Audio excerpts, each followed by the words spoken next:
As Russia's special military operation in Ukraine is set to enter its 7th month, the question begs, where is the war headed?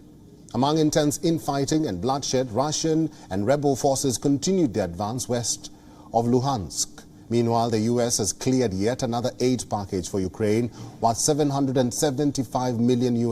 This time, the package includes 15 Scan Eagles, 40 mine-resistant ambush-protected vehicles known as MRAPs, and numerous Javelin anti-tank missiles. The U.S. is also sending more fighter-launched high-speed anti-radiation missiles that have reportedly targeted Russian radar systems.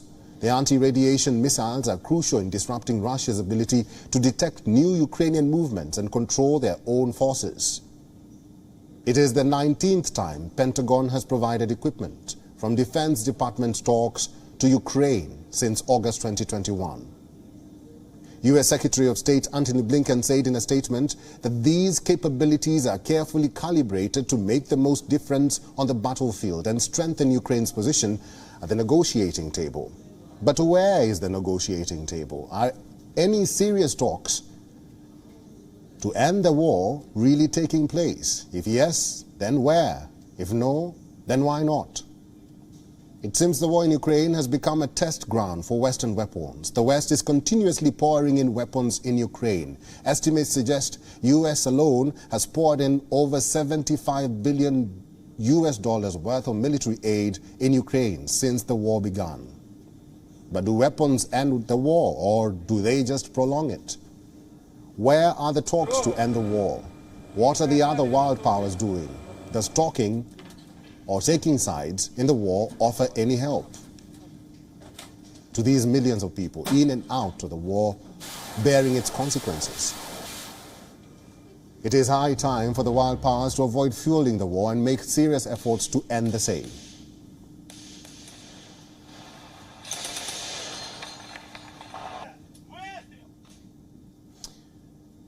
And for more on this, Katerina Koval is now joining us from Kyiv. Katerina is a Ukrainian politician, reserve officer, defense and security expert. Welcome to WION, Katerina. Hello, nice to meet you, and greetings from Kyiv, Ukraine. All right, ever since the conflict began, every new month there's a new narrative. This month's focus has been on the shelling of Zaporizhia nuclear power plant and the subsequent blame game drama between Moscow and Kyiv. In your view, what direction do you think the war is taking now? Thank you for the question. Of course, we see that now we are living in hard conditions and conditions of continuing war in Ukraine. And of course, we can observe that Russian Federation, they deny any international laws and of course doesn't respect the international law, doesn't respect Ukraine, and does not respect some questions of peace, of course.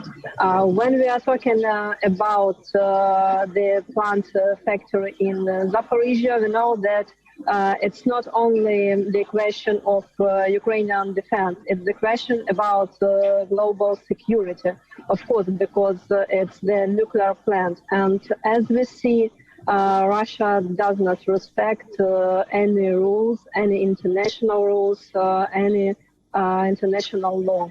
So, of course, now our troops are moving and they are making really the best. And I'm, as an officer, I can say that we are very great trained, and I'm very grateful to our partners, to our main partner, the United States of America, for our preparations, for our trainings, for the missiles and weapons. And for now, we're waiting for the next package of American support of weapons, of vehicles with anti-mine systems. So, of course, I believe that we will win this war, and I would like to headline one more time that we are making the best, of course.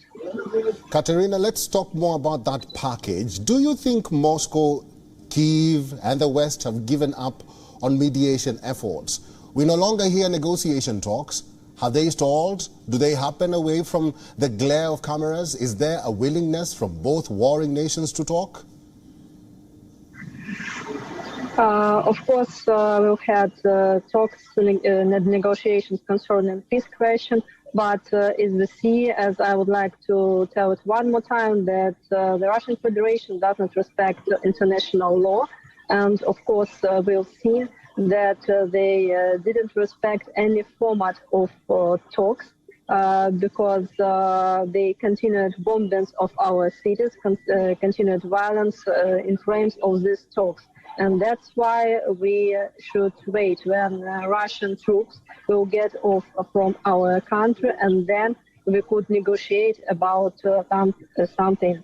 Because in time that Russian Federation makes violence and killing our people on our earth, it's very difficult to talk about some new negotiations and peace negotiations, because I think that the whole world doesn't believe Russian Federation, and of course I can say that we shouldn't believe Russian Federation against its troops gets off from our country, of course. Katerina, finally, there have been concerns raised about U.S. arming Ukraine in the war, and you've mentioned that. What's the impact of this, and will it not be a problem in the future? Of course, we are very grateful to our main partner, the United States of America, because now we have great weapons. And we know that Russian Federation in the information pool even talks very often about HIMARS system, for example. So, of course, this support is so great, of course.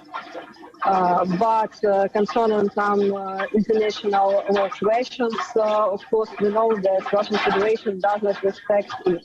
And for now, of course, we are applying to other countries, to our main partners, the United States of America, to arm Ukraine now, and to send to Ukraine, of course, more weapons.